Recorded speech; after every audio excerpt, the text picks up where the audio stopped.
4-5 ఏళ్ళ తర్వాత నేను want to like remain as a producer and writer. నేను ఫ్యూచర్లో ఓన్లీ ఫిల్మ్స్ ప్రొడ్యూస్ చేయాలని ఉన్నది. అంటే కొన్నాళ్ళకి ఎలాగా తగ్గుతాయి,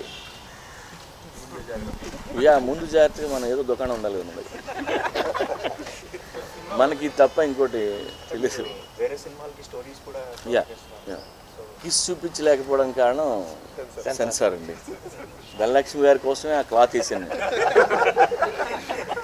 మొన్న ధనలక్ష్మి గారికి చెప్పాను, అవన్నీ క్లాత్ మీకోసం వేసింది. General opinion was you should have made him to kiss her. The general opinion from the public.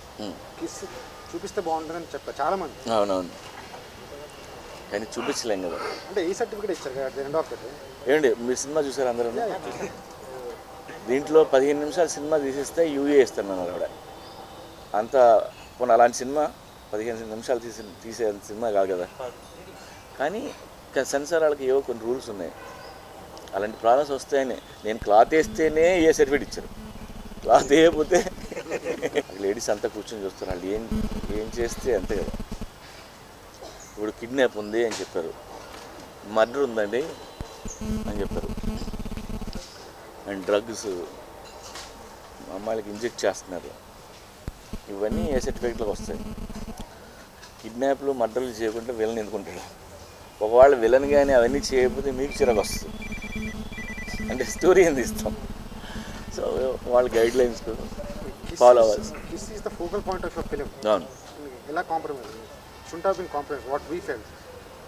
అంటే సైడ్కి తీసుంటే బాగుండేది, లేదు ఇంకా ప్రాబ్లం అయ్యేది.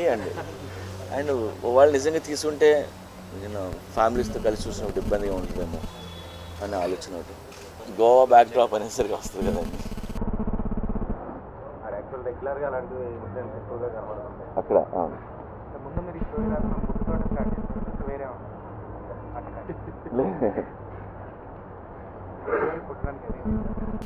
ఈ స్టోరీ పుట్టడానికి నేను ఇద్దరు అమ్మాయిలతో షూటింగ్ క్లైమాక్స్ చేస్తున్నప్పుడు రాక్ స్టార్ సినిమాలో ఏఆర్ రెహమాన్ది ఒక సాంగ్ ఔరుహో అనే సాంగ్ విన్నాను. ఆ సాంగ్ ఇన్స్పిరేషన్ ఆ సాంగ్ని వెంటనే 1 అవర్లో కూర్చొని కథ రాశాను. ఆ సాంగ్ ఇన్స్పైర్ చేసింది యాక్చువల్గా ఈ కథ రాయడానికి. ఈ కథ యాక్చువల్గా నాగబాబు గారి అబ్బాయి వరుణ్ 2 చేద్దాం అనుకున్నాను. అది ఎందుకో మధ్యలో ఆగింది. నాగబాబు గారి అబ్బాయి, అందులో మీకు హీరో పేరు వరుణ్ అని రాస్తున్నాను. అది ఇంకా తెలియదు.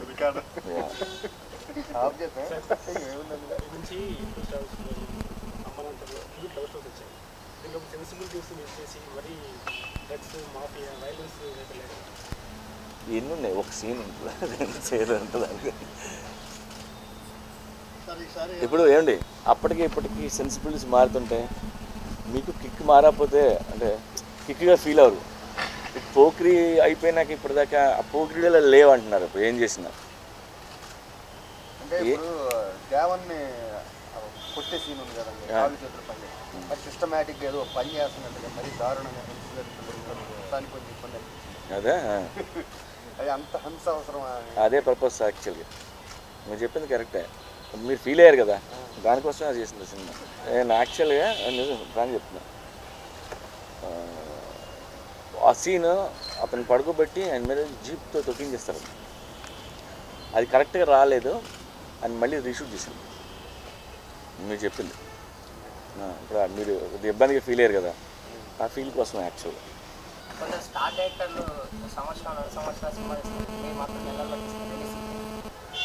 సీక్రెట్ ఏం లేదు. సీక్రెట్ అంటే మూర్ఖత్వం అనుకోండి. నాకు ఇది సరిపోతుందిలే అని అనుకొని కన్ఫ్యూజన్ లేకుండా తీసేయటం అంతే. అంతే. అండ్ నాకు ఎక్కువ టైం వేస్ట్ చేయాలనిపిస్తుంది. ఉన్న టైమే తక్కువ, నెంబర్ ఆఫ్ సినిమాలు తీస్తే బాగున్నదా అని దాని మీద వెళ్తుంటాం. యూజువల్గా సినిమా మనం ఫోన్స్ ఆడుతాం కదా, వాళ్ళే ఫోన్స్ వీఆర్ వెరీ హ్యాపీ అండి. కొన్ని చోట్ల 120%, 150% అంటే ఓపెనింగ్స్ వచ్చినాయి. అంటే ఇది సపరేట్ ట్రాక్లు చేయలేదు. అలీ గారు కానీ బ్రహ్మాండ గారు కథలో వాళ్ళ క్యారెక్టర్ వాళ్ళు ఎన్ని సీన్లు వస్తే అంతే చేశాను యాక్చువల్గా. ఎంతసేపు మీరు లవ్ ట్రాక్ ఈ మధ్య కొంచెం చెప్పట్లేదు. మా నాన్న ఓ తమిళ అమ్మాయి ఈ మధ్య కొంచెం ఫ్యామిలీ పిక్చర్స్ వస్తుంది. ఆ సినిమా ఆ తరహా సినిమా నాకు అలాంటి సినిమా చేయలేదండి. సత్తా కూడా మీకు ఉంది. అమ్మా నాన్న నాకు ఇప్పుడు నెక్స్ట్ ఈ అలాంటి టైంలో మీకు మంచి సక్సెస్ రావాలంటే ఆ type of subject handle yeah నాకు నెక్స్ట్ అలాంటి చేద్దాం అనుకుంటున్నాను. ఆ ఫ్యామిలీ బ్యాక్గ్రౌండ్లో ఉంది. హీరో దాన్ని ఆ ఎమోషన్స్ అయ్యి మధ్యలో వదిలేసాను actually. Hero point of view మీ సమస్యలు అయితే అటువంటి సబ్జెక్ట్ మీకు ఇప్పుడు ట్రాక్ మంచి ఐడియా సార్, అది మంచి ఐడియా. నాకు ఉంది అది ఐడియా, మీరు చెప్పే ఐడియా అలాంటిది. ఇండియా లేకుంటారు, బ్యాంకాక్ లేకుంటారు. ఏంటి నేను బ్యాంకాక్ వెళ్ళేది సంవత్సరానికి 2 సార్లు సార్. 2 స్క్రిప్ట్లు రాయడానికి 15 రోజులు అంటే 4 రోజులు అంటే 12 నెలలు 1 నెల ఉంటా, మిగతా 11 నెలలు ఇక్కడ ఉంటా. మీరు ఆ 11 నెలలు ఉన్నవాడిని పడి వదిలేసి ఆ 1 నెల మీద కాన్సన్ట్రేట్ చేస్తున్నారు సార్. నేనే కదా ఎవరైనా ఎంత పెద్ద హీరోలు అవని వాళ్ళ పిల్లలకి డబ్బు అంటే ఇస్తారు కానీ సక్సెస్ కొని ఇవ్వలేదు సార్. వాళ్ళకి డబ్బు ఇవ్వగలం కానీ సక్సెస్ కొని. సో అది వాళ్ళ అదృష్టం, అది టైం పడుతుంది. ఇప్పుడు ఎంత పెద్ద సార్ అయినా వాళ్ళ పిల్లలు వాళ్ళు ప్రూవ్ చేసుకోవాల్సిందే. 1-2 సినిమాలకి తీసే కెపాసిటీ ఉంటుంది కానీ మీ అబ్బాయిని ఎప్పుడు ప్రూవ్ చేస్తారు? ఆడు ఇప్పుడు రాత్రి పెద్దడైపు మార్నింగ్ షూటింగ్ చేద్దాం అన్నాడు. మీలాగా టైం వేస్ట్ చేసే లక్షణం లేదు. లేదండి ఇప్పుడు ఆయన ప్రూవ్ చేయాలి. ఇప్పుడు నేను రెడీ అవ్వాలి, కొంత డబ్బు దాచుకొని సబ్జెక్ట్ రెడీ చేసి ఆడి మీద ట్రైల్ వేయాలి. సో దానికి నేను ప్రిపేర్ అవ్వాలి, ఆడి ప్రిపేర్ అవ్వాలి. మీరే చేస్తారు ఫస్ట్ సినిమా? అప్పుడు 5 years తర్వాత నేను ఎందుకు చేస్తాను.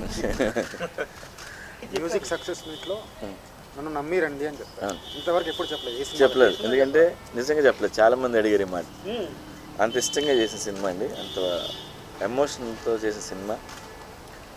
నిన్న అంటే మరి ఇది వచ్చింది బ్రహ్మాండ టాకున్నారు. పబ్లిక్ రెస్పాన్స్ థియేటర్లో నితిన్ నేస్తే నాకు కూడా కళ్ళకి నిలిచింది. అంటే అంత అటాచ్ అయ్యాం మేము, ఏ సినిమాకి అవ్వలేదు అలా నాకు తెలిసి. వాళ్ళు మీ సినిమా చూసాము మేము అంత లేదు అని మీరు ఫీల్ అయితే నేనేం చేయలేదు. ఏ అమ్మాయి బాగుంటుందంటే అందరూ సెలెక్ట్ చేశారు అమ్మాయి. ఈ నేను సెలెక్ట్ చేసిన అమ్మాయి కాదు, అంటే అందరికి నచ్చిన అమ్మాయి. నచ్చింది కదండి. టైటిల్ కార్డ్స్లో ఫస్ట్ హీరోయిన్ పేరే అదే నితిన్ ఉన్నది, 2వ పేరు ఏమని అడిగారు. తనకి ఎందుకు తనే అడిగాడు. యూజువల్గా మనం హీరో చేస్తాం కదా, హీరోయిన్ అని. నాది 2వ పేరు ఏంటండి. ఓకే, తను ఎందుకు అడిగాడో సార్. అలీగఢ్ది పగలు కోపం, రాత్రి లోపం, అది కూడా ఎందుకు యూజ్ చేశారు? అదే అన్న, దానికి అక్కడికి వెళ్ళి ఆర్గ్యుమెంట్ చేయలేను. 3 రోజుల్లో సినిమా రిలీజ్ పెట్టుకొని నేను ఆర్చీలకు వెళ్ళలేను. ఇష్యూస్ ఉన్నాయి సెన్సార్ బోర్డ్తో. వాళ్ళు కొంచెం మనకి ఓవర్ బోర్డ్ వెళ్ళి ఫిలిమ్స్ సెన్సార్ చేస్తున్నారు అని కొన్ని ఎలిగేషన్స్ వినపడుతున్నాయి సార్. కొంతమంది ఇండస్ట్రీలో ఉన్న వాళ్ళు కూడా అంటున్నారు. మీ కామెంట్ ఏంటి? ఏం చేస్తారు సార్, అవన్నీ గవర్నమెంట్ నుంచి వస్తారు. ఏవో రూల్స్, కొన్ని గైడ్ లైన్స్ వస్తుంటాయి, అవన్నీ ఫాలో అవుతారు. సెలెక్టివ్గా ఆ గైడ్ లైన్స్ని ఎవరు కరెక్ట్ చేస్తాడు, అది ఇంపార్టెంట్. సెన్సార్ ఇక్కడ వీళ్ళ తప్పు కాదండి, వచ్చి పంపించిన గైడ్ లైన్స్ ఉంటాయి చూసారా, అది సినిమాకి మారుతుంటాయండి. అవి ఎవ్రీ ఇయర్ మారుతుంటే యాడ్ చేస్తుంటారు. వాటిని కరెక్ట్ చేయాలి యాక్చువల్గా. ఇప్పుడు పశువులు గట్టి దుక్కుతున్నట్టు చూపించకూడదు, కానీ దుక్కుతుంటున్నా లేరా అందరూ ఫార్మర్స్ అంతా. పాలు పితుకుతున్నట్టు చూపించకూడదు, కానీ కంట్రీ మొత్తం మనం అందరం ఆవు మీద పడి పాలు తాగుతాం. మీకు అర్థమైందా? ఏది తప్ప, అది తాగడం తప్ప, చూపించకపోవడం తప్ప. మనం కోడి తింటాం కానీ కోడి పోయకూడదు. రియల్గా మన షార్ట్ కోసం కాదు.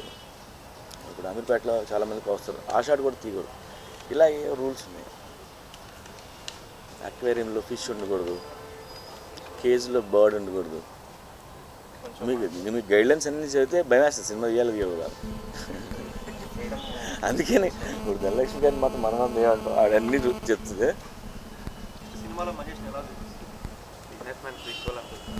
అదే ఏం చూపించాలని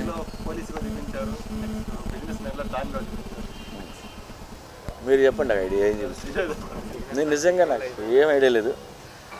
ఈ 10 రోజులు అయిపోగానే బయలుదేరి మళ్ళీ వెరీ ఫ్రెష్గా వెళ్తాం. ఇంకా లేదండి, రాయాలి, చేయాలండి ఇప్పుడు వెళ్ళి. బాలీవుడ్ సైడ్ ఏం లేదా ప్రస్తుతానికి? ప్రస్తుతానికి 2 సినిమాలు సైన్ చేశాను ప్రొడ్యూసర్కి. ఆయన ఎప్పుడు పిలుస్తే అప్పుడు. ఆయన ఏదో హీరోలు అదే సెట్ ఎవరితో? అక్కడే ట్రై చేస్తున్నారు. పెద్ద హీరోలు డేట్ లేదు దొరకాలి కదా. It will take time. Son of producer NR పచ్చిషా. లేదు, నేను ఇద్దరు అమ్మాయిలతో క్లైమాక్స్ షూట్ చేయడానికి వెళ్ళినప్పుడు బ్యాంకాక్లో అతను ఫైటర్గా వచ్చాడు.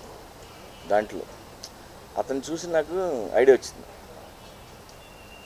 ఈ ట్రాక్ చేద్దాం, ఈయన లవ్ చేస్తే ఏంటి బ్రహ్మాండం ఏమవుతాడని అనిపించి, సో ఆయన మీద రాసిన కథ అది. ఆ లైన్ షిఫ్ట్ అయ్యారు, అక్కడ కూడా వచ్చింది పెట్టి పెడతాయి అందరి మధ్యలో. ఇది అక్కడ నైజీరియన్ మధ్యలో బ్రహ్మాండం కూర్చోబెట్టి వాళ్ళందరూ సౌత్ ఆఫ్రికా షిఫ్ట్ అయిపోతారు. కొంచెం ఫెయిల్ అయ్యేదేమో. అండ్ ఆ కుర్రాడు ఎవరైతే బ్లాక్ హరిదాస్, రియల్ పేరు హరిదాస్, బాటప్ ఇన్ ఇస్కాన్. స్టోరీ చెప్తే కథని రాధా క్యోం గోరి మే క్యోం ఖాలా ఈ సాంగ్ పెట్టామని ఐడియా ఇచ్చినాడు. అది మనకి అది సౌత్ ఆఫ్రికా నుంచి వచ్చి చెప్పాడు.